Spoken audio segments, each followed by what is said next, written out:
Et si certaines de tes émotions, tu les avais finalement jamais ressenties parce que ta langue maternelle ne te donnait pas les mots pour l'exprimer et donc t'effaçais ce sentiment?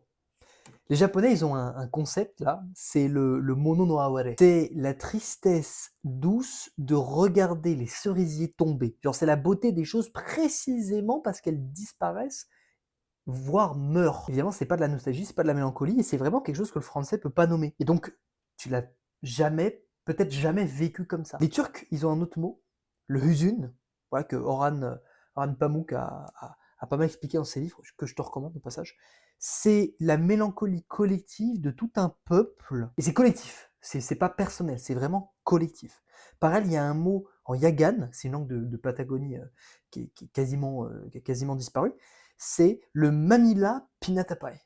Voilà. Qu'est-ce que c'est que le Mamila Pinatapai? Eh bien, c'est le regard échangé entre deux personnes qui veulent toutes les deux la même chose, mais qu'aucune des deux n'ose initier. Tu l'as déjà vécu ce moment, hein. Mais est-ce que tu l'as vu de cette manière-là? Bah, potentiellement pas. Pareil, en arabe, tu as des dizaines de racines pour parler de l'amour. Alors que euh, en français, on a le mot amour.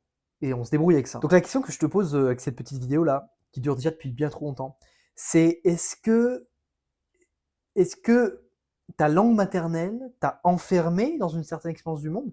Parce que moi j'ai eu l'impression de ça, c'est ce qui m'a lancé justement à apprendre les langues étrangères. Est-ce que tu as raté des émotions entières simplement parce que personne ne t'avait donné les mots pour les voir ou les ressentir? Moi je pense que oui. C'est triste. Mais moi, je pense que oui. Et c'est pour ça qu'apprendre une langue étrangère, c'est pas apprendre des mots nouveaux, c'est vraiment débloquer des expériences humaines. Voilà, tu me diras ce que t'en penses dans les commentaires. Ciao.